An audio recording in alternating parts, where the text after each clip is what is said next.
So a group of 5 Republican, 5 Democratic senators is proposing $1.2 trillion in an infrastructure compromise deal. $600 billion of that is new spending, they say, no tax hikes to pay for it. Would you vote yes or no on that package if it comes before you in the House? You know, I think from what we've seen so far, and particularly the lack of climate action as well, I think adding to the severe lowering of our scope and scale and what we're seeking to do on ambition, I doubt it, frankly, in the current state of that proposal. And I think one of the things that's really important to communicate is that this isn't just 1.7 trillion. This is about an overall investment spread out over anywhere between 8 to 10 years, which is a very, very low amount of money. It's not going to create the millions of union jobs that we need in this country, particularly to recover from the pandemic. And it's not going to get us closer to meeting our climate goals, which are crucially important at this point in time. As you well know, Democrats have 3 votes to spare in the House. So if the White House comes to you, if Democratic leaders come to you and say, this is the best you're going to get right now, would you and fellow progressives still say no to this? Well, I think the thing is that this isn't the best that we can get. And I do think that we need to talk about the elephant in the room, which is Senate Democrats, which are blocking crucial items in a Democratic agenda for for reasons that I don't think hold a lot of water. And for folks saying, okay, you know, where are you going to get these 50 votes? I think we really need to start asking some of these Democratic senators where they plan on getting 60 votes. These 10 Republican senators, that there's a theory that we're going to get support for that out there, I think is a claim that doesn't really hold water, particularly when we can't even get 10 senators to support a January 6th commission. Yeah, no, I hear you generally I think that the argument that we...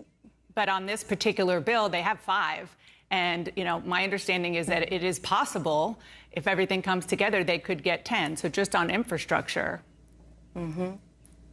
Yeah, well, I think then the question that we have to make is that there's a fork in the road, which is, do we settle for much less and an infrastructure package that has been largely designed by Republicans in order to get 60 votes, or can we really transform this country, create millions of union jobs, revamp our power grid, get people's bridges fixed and schools rebuilt with 51 or 50 Democratic votes? And I think the argument that we need to make here is that it's worth going it alone if we can do more for working people in this country. You know, with 50 votes, we have the potential to lower the age of Medicare eligibility so that more people can be covered and guaranteed to their right to health care, as opposed to, 60 votes where we do very, very little. And the scope of that is defined by a Republican minority that has not been elected to lead. So let's talk about one of the specific issues that is blocked in the Senate right now, and that is voting rights. The House, including you, passed expansive voting rights legislation. That was back in March. Senate Democrats can't force a vote on it because West Virginia Senator Joe Manchin doesn't support that particular bill. He also doesn't support what you're suggesting, which is gutting the filibuster. I want our viewers to listen to something that you said about all that this past week. H.R. 1 stands up against lobbyists and dark money.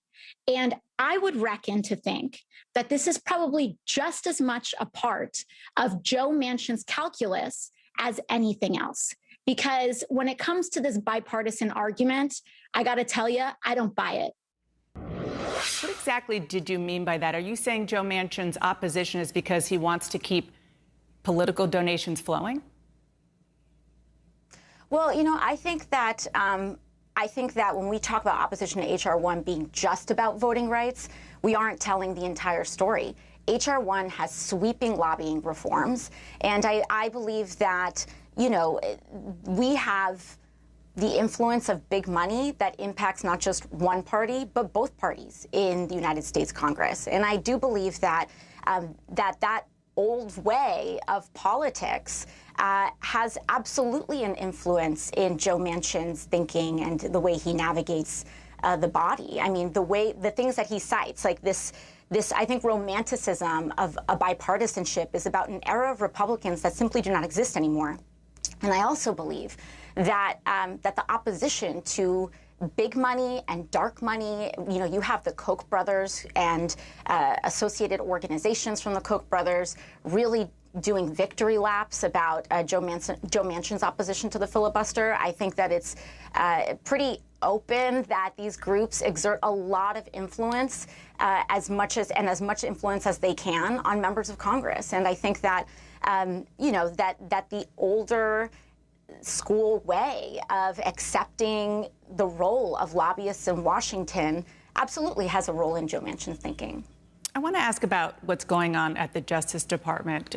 The Attorney General, Merrick Garland, gave a speech on Friday talking about protecting voting rights. But the Justice Department, again, the Biden Justice Department, is under fire on a number of fronts. Gag orders against companies and journalists that are continuing, defending anti-LGBTQ laws, trying to step in on a lawsuit against President Trump and shielding some Russia investigation information from public. What do you make of all that? Yeah, and you know, in addition to all of the suits that you had just mentioned, the Biden DOJ also decided that they were going to pursue action on arguing in court for U.S. citizens who reside in Puerto Rico to have lower eligibility for Social Security than their counterparts, U.S. citizens in the continental United States, essentially advancing second-class citizenship and continuing second-class citizenship for Puerto Ricans on the island. And so I think the actions of Biden's DOJ has been extremely concerning.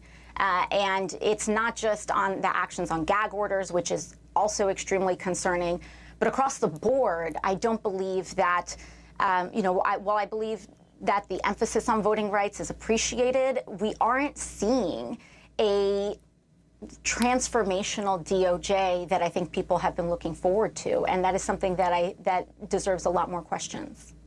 I want to ask about top Democratic House leaders, and a dozen of your Jewish Democratic colleagues issued a statement criticizing your friend and colleague Ilhan Omar, Congresswoman from Minnesota, for what some Democrats said was a, quote, offensive and misguided remark that they say equated the U.S. and Israel with Hamas and Taliban, terrorist organizations. She later clarified, saying she was not doing that.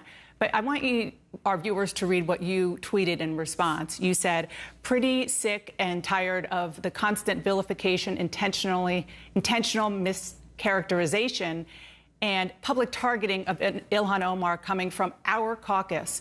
They have no concept for the danger they put her in by skipping private conversations and leaping to fueling targeted news cycles around her. First question is, what exactly did your fellow Democrats mischaracterize? And are you saying that they are to blame for some threats against her? Well, you know, I think I believe that her comments were absolutely mischaracterized. She was very clearly speaking about the ICC investigations, which name these 4 actors in 2 suits. And they named them in context of events that happened in Afghanistan with the United States and the Taliban, and in Palestine with Hamas and the government of Israel. And, you know, I think that to say that, and I believe that to assert that she was equating these 2 entities when she was speaking about the ICC investigations, in which all 4 parties are being investigated for instances of war crimes. I believe to assert that this was in equating these 2, I believe was not it was not a generous interpretation whatsoever. And we know that these very intense news cycles, which, by the way, this whole hubbub started with right-wing news outlets taking what she said out of context. And when we feed into that, it adds legitimacy to a lot of this kind of right-wing vitriol. It absolutely kind of increases that target. And as someone who has experienced that, you know, it's very difficult to communicate the scale and how dangerous, you know, that is. And so I think, as you know, as Speaker Pelosi said, we are putting this behind us, and I believe that we will ultimately come together as a caucus.